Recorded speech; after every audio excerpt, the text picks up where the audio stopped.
நமஸ்காரம். ஸ்ரீமத் பகவத்கீதாவின் 12வது அத்தியாயத்தின் மகிமை. மன்னர் பிருஹதத்தியின் கதை.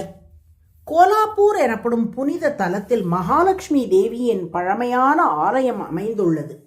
அத்தலம் உண்மையான பக்தர்களின் வேண்டுதல்களை நிறைவேற்றும் புண்ணிய ஸ்தலமாக போற்றப்படுகிறது.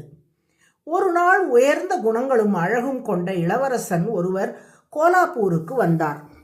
பொன்னிறம் போன்ற உடலும் ஒளி வீசும் கண்களும் உறுதியான உடற்கட்டும் அவரை சிறப்பாக்கின. முதலில் அவர் மணிகாந்த தீர்த்தத்தில் நீராடி தம் முன்னோர்களுக்கு தர்ப்பணம் செய்தார். அதன்பின் மகாலட்சுமி ஆலயத்தில் பணிவுடன் வணங்கி வழிகாட்டலை வேண்டி பிரார்த்தனை செய்தார். அவருடைய தூய உள்ளத்தால் மகிழ்ந்த மகாலட்சுமி தேவி, உன் மனதில் உள்ள வேண்டுதலை கூறு என்று அருளினார். அப்போது இளவரசன் தன் துயரத்தை வெளிப்படுத்தினார். அவரது தந்தை பிருஹத்ரதி மன்னர் அஸ்வமேத யாகத்தை தொடங்கியிருந்தார். ஆனால் யாகம் நிறைவேறும் முன்பே அவர் காலமானார். மேலும் அந்த யாகத்திற்காக உலகம் முழுதும் சுற்றிய புனித குதிரை எங்கோ மறைந்து விட்டது. பலரை அனுப்பியும் அதை தேடி கண்டுபிடிக்க முடியவில்லை. தந்தையின் எண்ணத்தை நிறைவேற்ற வழிகாட்டுமாறு அவர் தேவியை வேண்டினார்.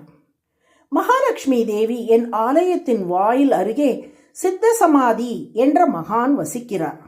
அவர் உன் காரியத்தை நிறைவேற்றுவார் என்று அருளினார். இளவரசன் அந்த மகானை அணுகி மௌனமாக நமஸ்காரம் செய்து நின்றார். எல்லாவற்றையும் உணர்ந்த சித்த சமாதி மந்திரங்களை உச்சரித்தவுடன் தேவ கணங்கள் அனைத்தும் அங்கே தோன்றின.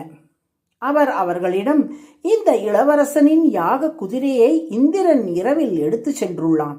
உடனே அதை மீட்டு கொண்டு வாருங்கள் என்றார்.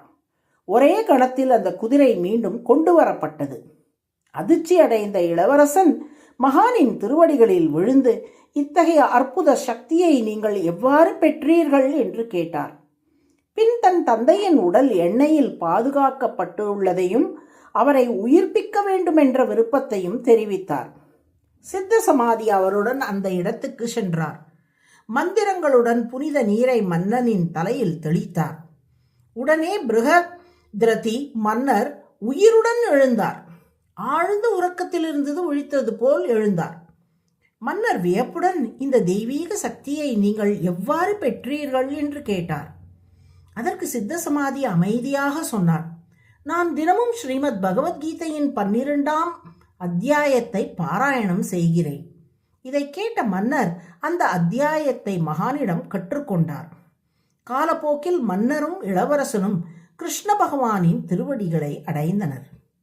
இவ்வாறு பகவத்கீதையின் 12ஆம் அத்தியாயமான பக்தி யோகம் மனிதனை உயர்ந்த பக்திக்கும் இறைவனின் அருளுக்கும் பரம லட்சியத்திற்கும் அழைத்து செல்லுகிறது என்பதை இந்த கதை தெளிவாக அறிவிக்கின்றது. இந்த அத்தியாயத்தை தினமும் பாராயணம் செய்வதன் மூலம் பலர் துன்பக் கடலை கடந்து ஸ்ரீ கிருஷ்ணனின் திருவடிகளில் நிலையான பக்தியை பெற்றுள்ளனர். நாராயண நாராயண.